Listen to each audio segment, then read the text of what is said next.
Chapter 16, in which Tom enters upon a career of extravagance. When Arthur awoke next morning, he stared in no little surprise at Tom, who was standing before a mirror and surveying himself with evident complacency. "Why, Tom," he called out, "are you a real boy, or is this whole thing a dream?" "Yes," answered Tom with his customary modesty. "It's a sure thing that I'm a real boy. What are you staring at?" "But you've got my clothes on." "Yes. Don't I look fine in them?" "You'd look well enough in anything, Tom. But in the meantime, how am I to dress?" "Take mine," came the sententious answer, as Tom turned his back to the mirror and craned his neck in a vain effort to see how he looked from that point of view. "No, I won't, Tom. You've been too good to me already. I'll not take another thing from you." "All right. If you don't put those clothes on, you'll have to stay in bed for a while. I'm going to leave in about 10 minutes. "I won't put them on." "You've got to. See here, didn't you tell me last night that you'd take my advice?"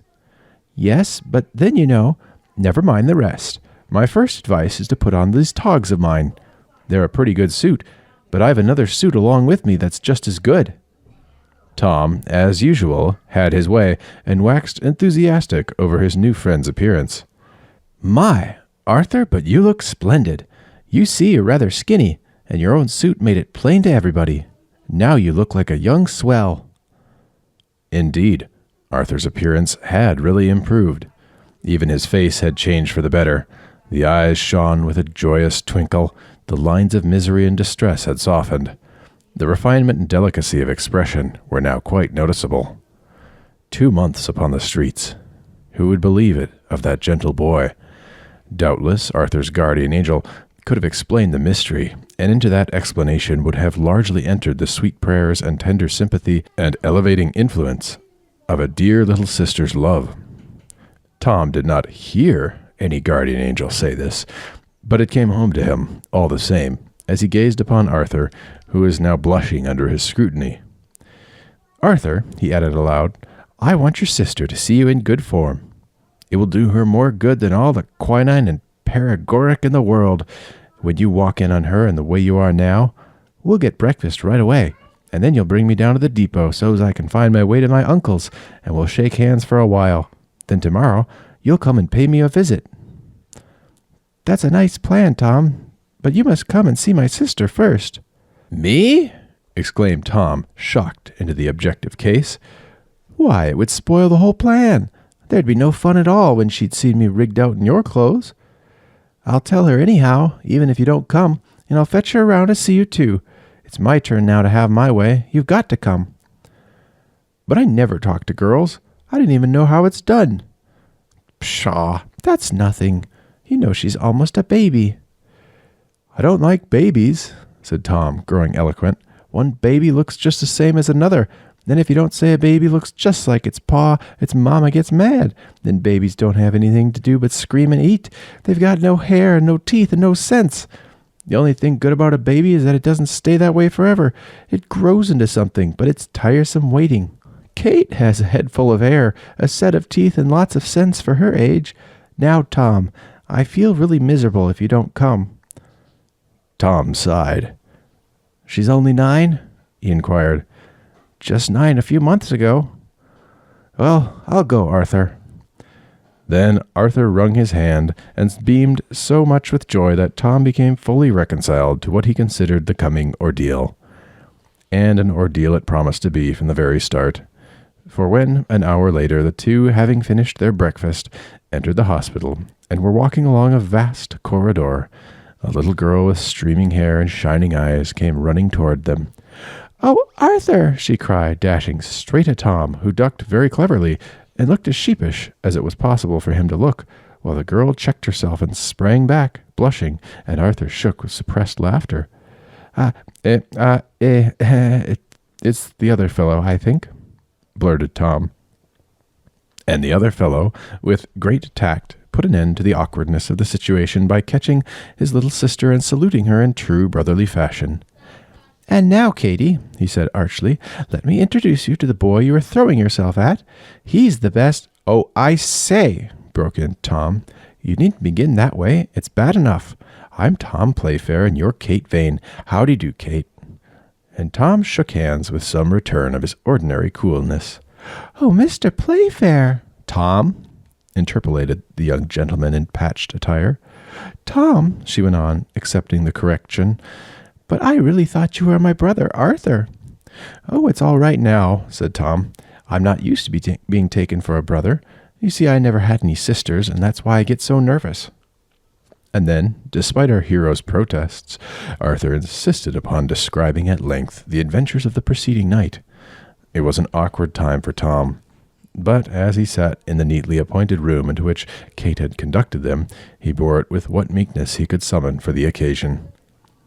The little child who faced him was very much like Arthur, with a beautiful and refined face, but so pale and thin. Sickness had stolen the rosy hue of health, and left in its stead a pallor upon the delicate features. Sickness had worn away the rounded cheeks, till the face, lighted by large, beautiful eyes, was such as lofty-minded artists dream and ponder, but fail to reproduce as angel forms.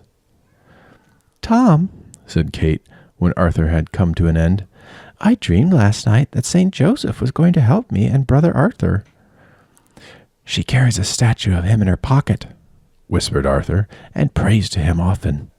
"I wish you'd pray to him, Kate, and get me out of trouble. I'm lost, and I think my uncle will make it pretty hot for me. He gets mad so easily." "My dream has come true, like in a fairy book.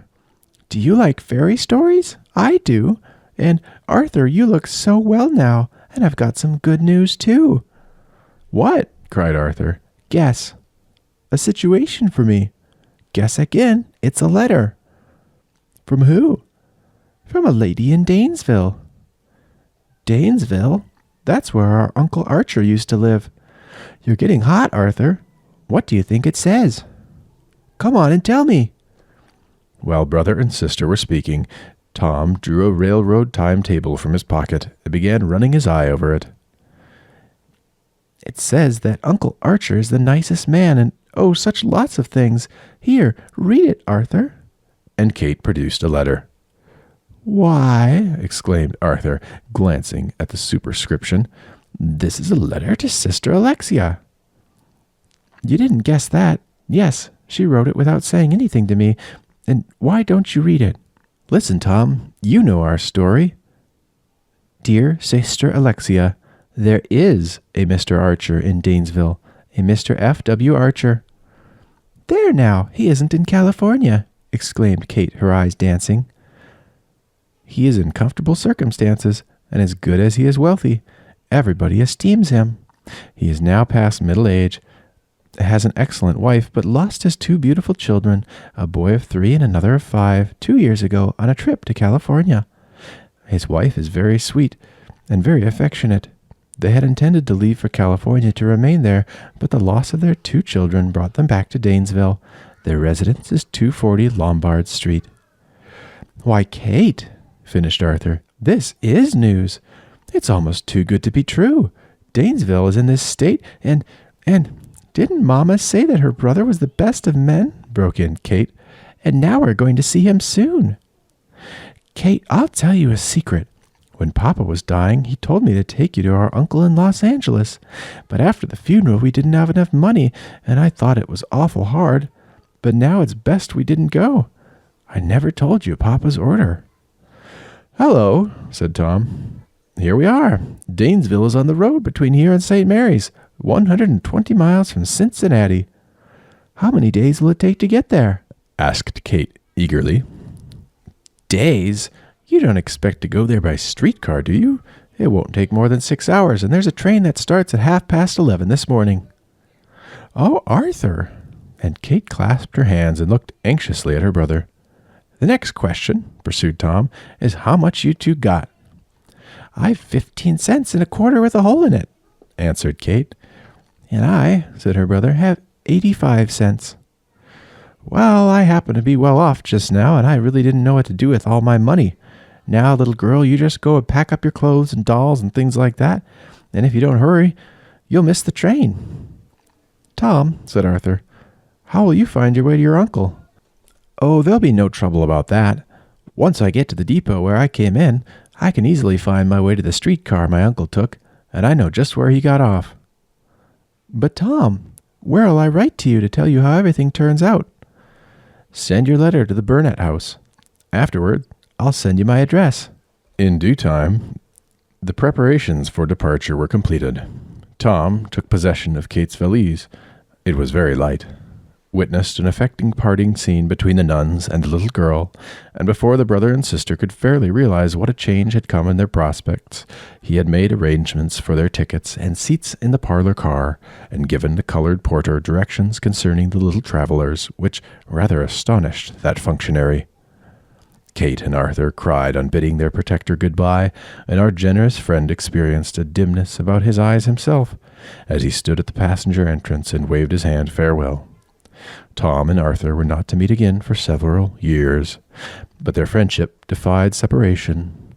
2 days later, Tom received a letter from Arthur enclosing $25 and giving a glowing account of the cordial reception accorded them by his uncle.